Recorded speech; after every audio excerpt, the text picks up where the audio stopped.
Men Роман Бергазы, özüm Тоқтоғұлдық болам. Мынау 5-6 жыл мұрын мен базалып алғамда. Мынау жан башым ауырып, бутумы шілтеп базалбай таяқ таянып басып қалған. Анан Құдай ебептен себеп болып мынау арғазы барбаған жерім қалған жоқ. Массажда қылдым, Қытай немесіне де барып, арғазы масты сүйкедім, еш болбай бір 2 ай қиналдым да, таяқ менен басып, ордыман тұрып жата албағандым. Анан мынау инем мейіліс. Неметпе, мынау дарын ич, ушул сені айттырат деп. Мен ошонда аққодолду неме ішті. Күнүнө 3 мал içip аттым. Bir немеден. Bir тамырдан. Анан Құдай жалға ошол 1 айдын içinde мен пашты таяғымы даргыт. Алейкум, Кыргыз элим. YouTube'дагы Аксакалдын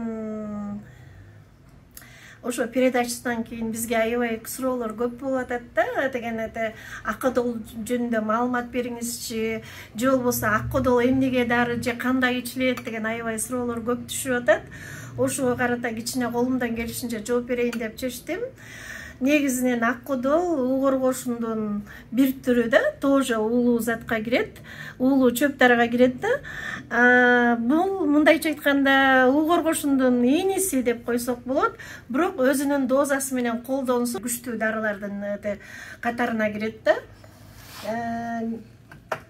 Негизинен аккодолду деген сөөк ооруларына аябай жакшы жардам берет. Полиартрит, артрит, ревматизм аябай жакшы жардам берет, бирсулезго жакшы жардам берет, тиш ооруларга жардам берет. Илгери болсо койлорду жайлоолорго айдаганда, жайлоолорго чыгып ушулар аккодолдорду жеп, такыр бирсулез деген оору болчу эмес да. Азыр аябай көбөйүп атат. Бүт эле койлор деген камалып багылып атпайбы, искусственный түрүндө багылып атат. Негизинен аккодол сөөктөрдү аябай бекемдейт. Сөөктүн ичидеги сууктарды тартып алат да. Ушул деген аккодолду келиңиздер, ичиңиздер, мына бизден Биалатодон келип, алып, ичип колдонсоңуздар болот. Бир уштугу 40 сомдон турат, келип колдонсоңуздар болот да. Дагы эмнеге кошуп ичсе жакшы болот? Мисалы үчүн могул шимик деген дарыларыма кошуп берип атам негизинен. Мисалы мына бөйрөк ооруларына жардам берген деген сөөктүн ичинде суукту тартып алган уул-жаңга кошуп берип атам. Бүт эле дарыларыма кошуп берем да негизиненчи.